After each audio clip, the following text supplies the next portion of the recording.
Hello and welcome to the Blue Ballers podcast, episode 3.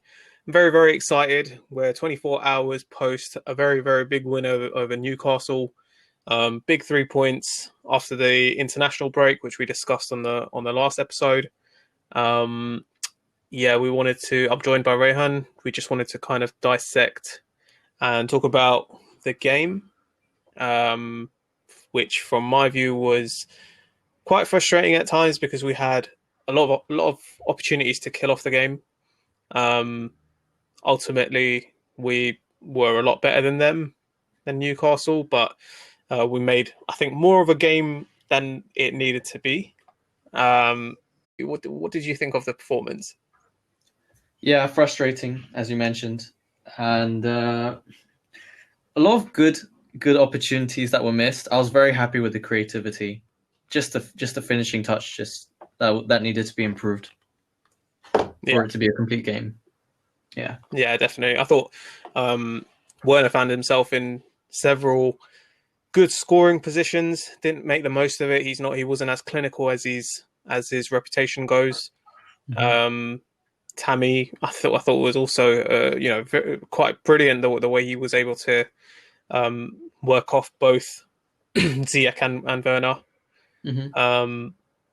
But it was a good display. Good, it's the first game back from international break. You always wonder if things are going to go your way, if they're going to take a bit of time to settle back down again. But I mean, we look to be off and running from the whistle. The ball, the possession was all ours. I don't think Newcastle had stood a chance. From the last podcast, obviously, I said Steve Bruce was sort of manager that enjoys the possession, likes to keep the ball and pass it around rather than lump it up. But it was the exact opposite happened. We really dominated the ball, didn't give them a sniff, really pushed them high, forced them into errors, and ultimately the pressure was too much for them to handle. Yeah, and they just made it difficult for themselves. They gave away the ball quite a lot. They played quite negatively. Didn't really look to attack our mistakes. Really press us and take advantage of it. They gave away the ball a lot. So let's just go through the team. Lampard stuck with a 4-3-3, which has done us really well the last few games. And it did us well again, I think. We started with Mendy, Reece James, Kurt Zouma. Antonio Rudiger got the start, which we predicted. And he was the one that was selected. Ben Chilwell at left back, who recovered from his back spasm that he got with on international duty. Kante deserves a whole 30 minutes just on how good he was. There was a stat that said he's the first. He's ranked number 1 for interceptions in the league this season, and which he hasn't been for the last couple of seasons. But I thought he was absolutely magnificent. Moving on to Kovacic, Mason Mount, Hakim Ziyech. I've got it right that time. Yeah. Tammy Abraham and Timo Werner. So the same lineup that we predicted last time. Exactly the same lineup. I thought Tony Rudiger, I don't know what's happened to him. He looks really, kind of confident on the ball. He looks like he's, a different player ultimately. And is that down to, confidence? Is it down to positioning system? Is he getting better cover with Kante in front of him? I think it's a range of things that kind of make him, really quite a solid defender for us at the moment. Do you think it may have? Sorry, do you think it may have something to do with the new defensive coach we've brought in? Yeah, I think it has something to do with that. I think it has something to do with having Ben Chilwell on the left. I think it has something to do with Reece James on the right. Where I think fullbacks are very important in the modern game. And I think the sort of cover that he gets makes his job a lot easier. Defensive coach-wise, I think it goes to a point. I think they are able to kind of construct a solid defense if they're a good coach and kind of breed confidence in the entire back four. But he just looked really confident. And one really important point I want to make is that he was playing those crossfield balls to Reece James, who was in acres of space because, Ziyech obviously goes quite narrow. but Rudiger was just playing those balls across the field all day long, and it was really, really good to see. It was great. It just made the game flow much more quicker. We looked a lot more fluid as well. And we know Thiago Silva more than likely is going to come in and replace him, but I don't think he's done himself any harm. The last few performances that he's had, it's either bumped up his price tag or we found ourselves, a secondary defender that we can actually rely on. He doesn't obviously fancy Tomori at the moment. I know, obviously Tomori is a big favourite among us and Chelsea fans, but I'm not fussed about Rudiger being a bigger part than I thought he would be. Just a bit about Kovacic. I think Kovacic did what Kovacic does very well. He had that one opportunity to assist Mason, who kind of squandered his chance. But I thought he put in a good solid performance, deputising for Kai Havertz, who obviously is more of a goal threat, but I thought Kovacic was good in controlling midfield. He allowed he kind of acted as an outlet for Reece to use so that he could pass and get upfield. His ball possession was as Kovacic is, he's quite faultless at it. He scored twice in the international break, so I wouldn't say added that to his game, but I think he's coming off a bit of confidence. But I thought he was quite solid. Do you see him having more of a chance in this team than we had thought? Because we obviously don't have Ross Barkley, we don't have Loftus-Cheek, but can you see the sort of performance that he gave against Newcastle? Do you think it's something that Frank can rely on again? I don't think it was the performance that we feel is that high level that we want. You can flat out disagree with me if you want. So yeah, I didn't about it. No, I just felt that it needs to be better for some reason. There was parts of it like when he would give the ball away that I just felt, why? Yeah, and yeah, I think he needs to improve a lot before we can be considered for to be starting more consistently. But I mean, he fit in somewhat well. Yeah. He managed to do the job, I guess. Definitely, yeah. I mean, he's not a bad player to have. Obviously, he's very good at keeping the ball, at progressing the ball. But ultimately, you want a player that's going to give you the sort of output that Kai Havertz does. He does what Kovacic does, and he also has the end product. But it is what it is. I think against a team like Newcastle, he did well. For the bigger games, you're going to want Kai Havertz for sure. Moving on to Hakim Ziyech, who didn't get an assist or a goal, but he was very influential in our performance. I thought he was, quite solid coming off that right wing. What did you make of his performance, despite not having being a goal contributor? Yeah, great performance. I think he created two really good chances. Thinking back to that cross he put in for Tammy Abraham, that was really nice. But yeah, it's a shame that he didn't get an assist. But it is what it is, I guess. So yeah, he's just one of those players that you feel he will always make something happen. He might be, very similarly to Eden Hazard. He might have not always got the goal or assist, but he was always there to kind of carry the ball and put it in dangerous areas. Or travel with the ball and kind of make an opportunity for himself. And he did the same again yesterday. He almost had a assist when he put Werner through on goal, but that was obviously ruled offside. But he's just constantly always going. That's his. He's got a one-track mind. He just wants to get that ball into the box, whether that's through a shot or through a diagonal cross or whatever it is. He just wants to make those opportunities happen. It's a very dangerous player that we've got, that we've obviously mentioned, but every time I see him, it's better and better, honestly. I just want to talk a bit about Tammy as well. Again, he's put in a solid performance. I think he's proven he can be our number 9. Who would have thought that it would have taken an academy player for that number 9 shirt to be kind of made use of and not kind of thrown him to the wolves and ruin his chance of being a striker for Chelsea. I think he's been really, really, a lot better than what we saw last season, and he was pretty decent last season.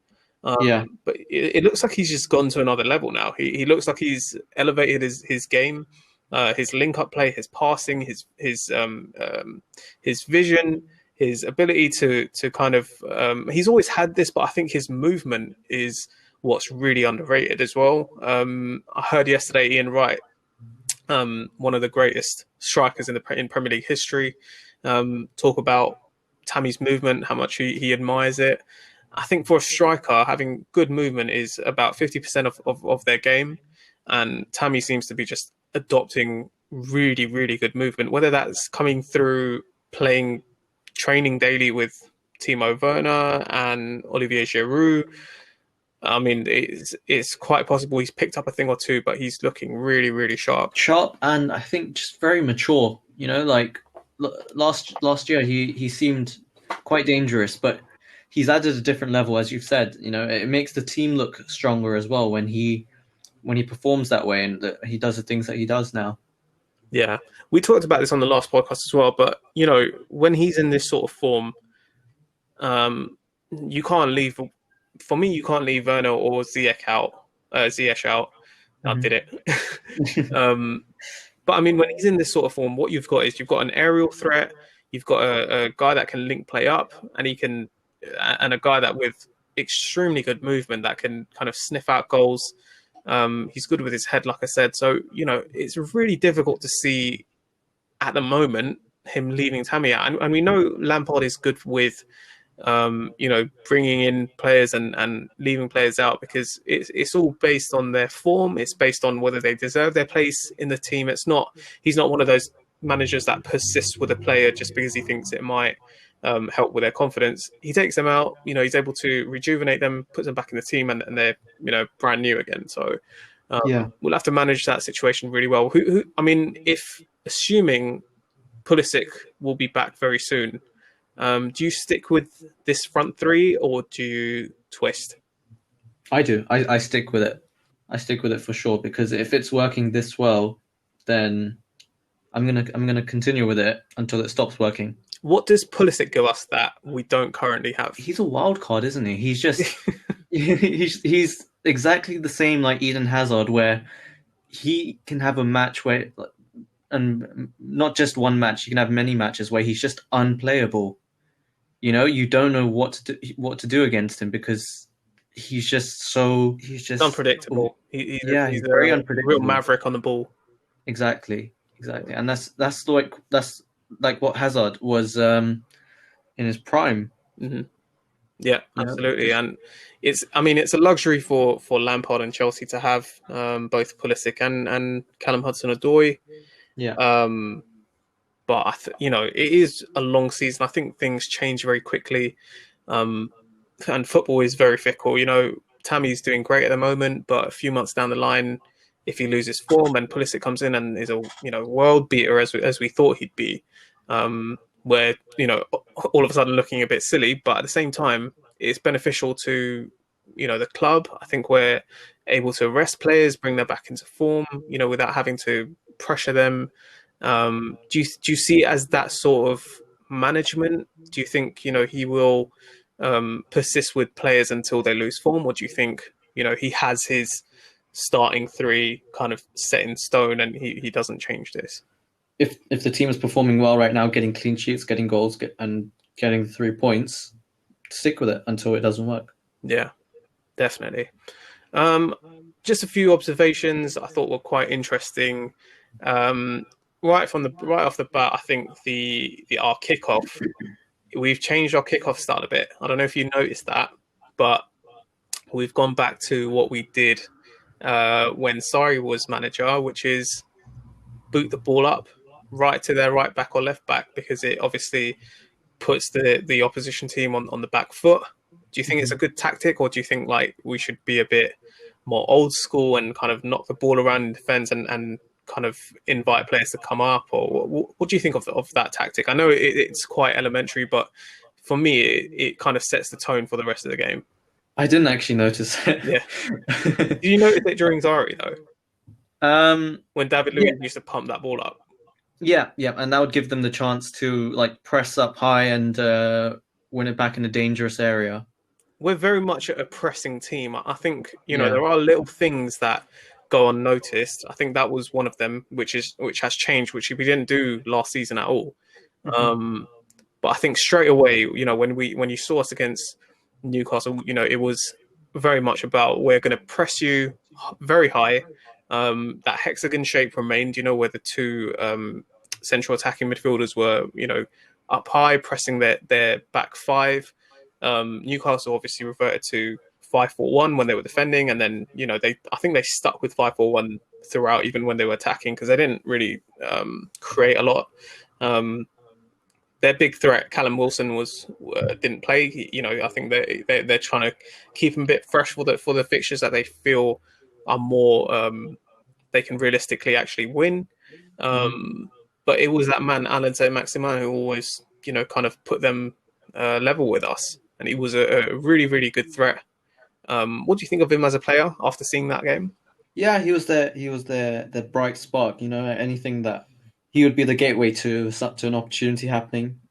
I, I I mean, felt I felt like he was the only real threat to us, and they like I think because we were able to press them so high, he didn't really have those many opportunities. I know he had that one, but other than that, we looked so comfortable dealing with all their threats. Yeah. I can't think back to a dangerous moment where I thought, they'd score as such, but yeah.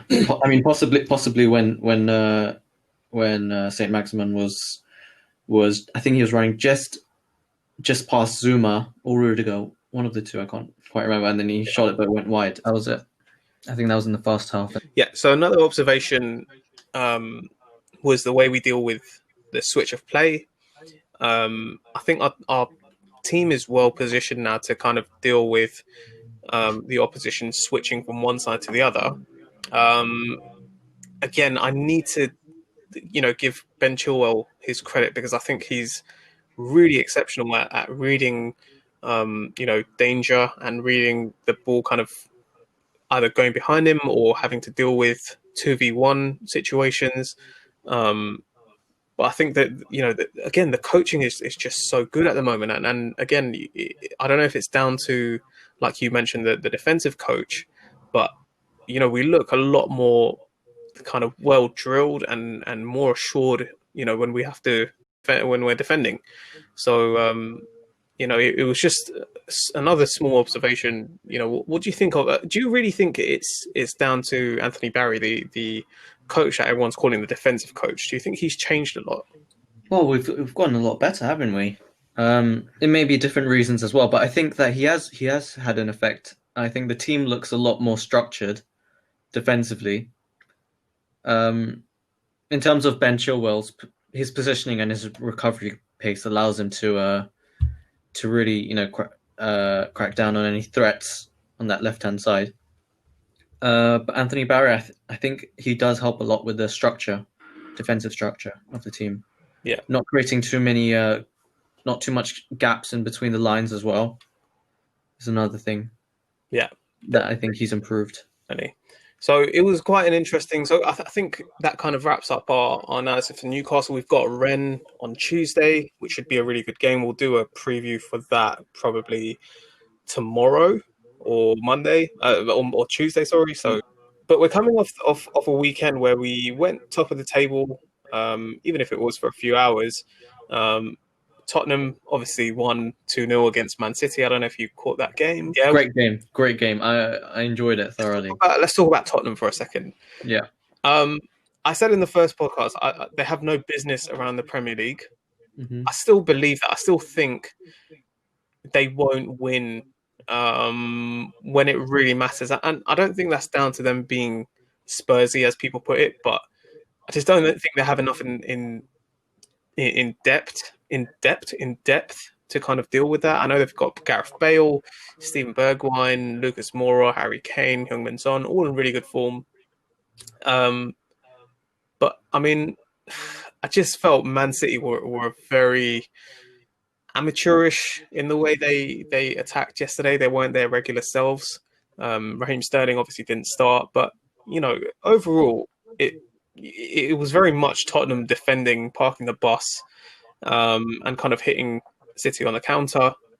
It's not a thing. It's not something that will, historically won't sustain itself. I think sides will replicate the way they play, and then maybe play Tottenham at their own game. But what do you think of Tottenham, and how big of a threat do you think they pose in terms of the Premier League title run? And they've got a squad that can compete, I reckon. They are at the top right now? They are. Yeah, they are. Leicester playing Liverpool very shortly as we record this, but if they win, they go top. But if they don't, Tottenham stay at the top. It's about how consistent they can be until the January transfer window, at least. Because they've had a good run of games. They haven't been beaten, have they, as yet? Everton. They lost to Everton first game of the season. Here's the thing. Let me put it this way. Do you think that they are a legit threat because they have someone like Jose Mourinho at the club? Like he's a serial winner. We know that. We know he wasn't able to kind of win the league, in his time at Man United. But everywhere he goes, trophies follow him. He knows how to win trophies, regardless of if the team has or has not won trophies previously. He knows how to put good squads together that can win trophies. Mm-hmm. Me being a Chelsea fan and me seeing Spurs over the years, it doesn't seem realistic. But I said the same thing about Liverpool for years. I just didn't think they had the minerals to kind of win the Premier League. And, they did it last year, finally, after however many years it was. But the nucleus of the team was a trophy-winning team. And do you think Tottenham have that nucleus? Yeah, I think they do. The link-up play between Kane and Son is looking really dangerous. I do think that they do actually pose a threat, a genuine threat. What do you think of Harry Kane's positioning at the moment? He's not playing as a normal number 9. He's kind of playing very similarly to Tammy. He's dropped a bit deep. Mm-hmm. He's sort of being a playmaker, acting as a playmaker because his passing is that good. Do you think it's something that they have seen as a strength that they can? He kind of attracts defenders to him, and kind of releases that space for Son to run into like he did yesterday. Naturally. Yeah. It's Harry Kane, he scores 20 goals a season. So of course he's going to attract attention from the defenders around him. And that is exactly why it leaves space, an opportunity for Son to just to get a goal scoring chance. Yeah. Do you think he'll kind of be consistent with the goals? Now that he's playing this newer role, or do you think he's kind of sacrificing his numbers just to get Tottenham going? I think exactly that. He is going to be sacrificing goals, but he will be seeing results into a team result. He won't be seeing individual triumph. Right. As such. Fair enough. Okay, I think we don't need to talk more about Tottenham. Yeah, who wants to? I don't know. Okay, so we've talked about Chelsea. We talked about Tottenham, who we have next week. Hopefully, we could talk about Chelsea, Tottenham, but then we could do that on another podcast, isn't it? When are we facing them? Next week, next Sunday. That'll be great. That'll be really great. So we'll do a preview for that. Yep. Okay, cool. Okay, so that wraps up the weekend. Very, very big 3 points for us. Puts us in a good state for Rennes on Tuesday. And we've got Spurs on Sunday, so we'll be doing a preview for that. But I think we're well set up to deal with both teams. I'm really looking forward to that game on Sunday. It's going to be first versus second. If Leicester don't get a result against Liverpool, I'm looking forward to that game as well. Yeah, definitely. Mourinho versus Lampard. We saw it last year. It's going to be fireworks. No matter what happens. So, really looking forward to that. So that was just a roundup. It's been great watching Chelsea doing what they do best again. And until next time, adios. See ya.